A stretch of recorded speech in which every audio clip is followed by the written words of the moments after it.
반갑습니다. 오감으로 떠나는 예술 기차 여행 아트 익스프레스 그림 독서입니다. 자, 오늘 우리 독일로 한번 가볼까요? 어, 망망한 바다 위에 오늘 우리는 독일로 한번 가보려고 합니다. 자, 그림을 한번 보실까요? 아주 높은 산 위에 어떤 신사가 안을 내려다보면서 서 있는 그림 한 장을 여러분은 지금 보고 계십니다. 자, 이 그림을 그린 작가는요, 독일의 카스파르 다비트 프리드리히라는 사람의 작품이에요. 19세기 독일 낭만주의 풍경 화가로 많이 알려져 있고요. 그런데 이제 이분의 그 프리드리히의 그 주제는 주로 자연에 대한 묵상을 어, 많이 하면서 또 그림에 표현하는 작가이기도 합니다. 가끔은 이제 상징적이면서 또 반고전적인 작품을 자연 세계라는 것에 집중을 하면서 주관적이고 그리고 자신의 감정을 잘 표현하려고 했던 그런 작가로 알려져 있습니다. 자, 우선 그림을 보게 되면 거센 파도가 이는 바다 위에 피어오르는 어떤 안개 같은 것이 보이죠. 그러면서 그 안개 사이로 보이는 다양한 풍경들을 묘사하고 있습니다.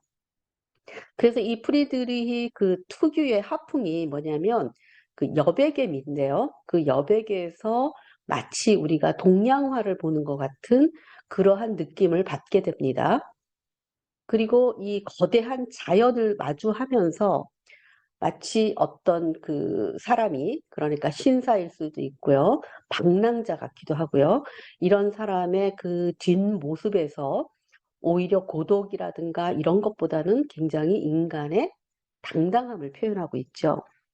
그래서 프리드리히는 신비주의적인 견해를 또 가지고도 있습니다. 그리고 그 종교적인 측면에서는 루터파라는 경건주의가 있는데 그 루터파의 그런 경건주의에 많은 관심을 가지고 있었어요.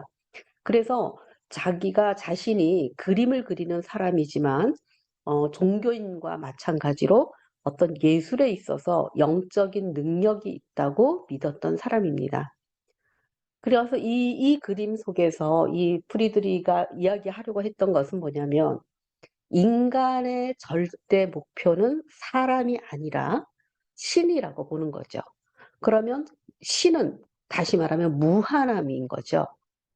그래서 우리가 애써야 할 것들, 인간이 애써야 할 것은 예술이지 예술가가 아니다라는 이야기를 합니다. 그래서 예술은 무한하면서 또 예술가의 지식과 능력은 한정이 되어 있다라는 것이죠. 그러니까 다시 말하면 우리가 애써야 할 것은 예술. 그러면 예술은 무한하다는 것이에요. 그리고 예술가의 어떤 능력이나 지식은 한정된 것이기 때문에 결코 우리가 할 수 있는 것은 예술가가 아니다라고 이야기를 하는 거죠. 그럼 결국 이분의 이제 관심은 앞에서 말씀드린 것처럼 자연을, 거대한 자연을 보면서 느끼는 어떤 숭고의 감정, 이런 것들에 대한 묵상을 본인의 종교적인 생각과 더불어서 그림 속에 표현을 하려고 했던 작가입니다. 그래서 그러한 본인의 어떤 신념이 있었기 때문에 주제에 필요하지 않는 풍경, 이런 것들은 과감히 삭제를 하죠. 생략을 하고요. 그림의 반 이상이 여백의 어떤 그 빈 공간, 여백의 미를 남겨둡니다. 그러면 우리가 동양에서와 마찬가지로 여백미라는 것은 그리지 않은 것이 아니라 그 안에 무한한 공간이 있다는 것, 무한한 공간감을 만들어 놓기 위해서 과감하게 생략을 한 거죠. 그러니까 이렇게 그려진 풍경들은 어떻게 보면 좀 우울하기도 하고요. 고독해 보이는 측면도 있기도 합니다. 그러나 신비롭고 또 영적이면서 보는 관람자, 보는 감상자에게는 인간의 존재가 뭐지? 이런 의미를 찾기 위한, 스스로 질문하기 위한 하나의 그러한 동기를 우리에게 부여해주고 있습니다. 프리드리히가 1840년에 눈을 감았는데요. 이 사람의 이 작품은 오랫동안 잊혀져 있었어요. 그러나 20세기 초에 들어오면서 초현실주의라든가 또 여러 다양한 그 유파가 등장을 하면서 이 작품에 대한 새로운 평가가 시작이 되었습니다. 그래서 20세기 초에 초현실주의 달리라든가 피카소라든가 여러 작가들이 이 프리드리히에 대한 그 무한한 어떤 상상력 그리고 어떤 숭고라는 어떤 개념 이러한 것들을 이용을 하면서 예술 속에서 어떤 인지적인 그런 요소들을 반영을 하고 작품의 예술의 감정이라든가 이러한 감정들을 표현하는 이런 다양한 유파에 큰 영향을 미쳤던 작가이기도 합니다.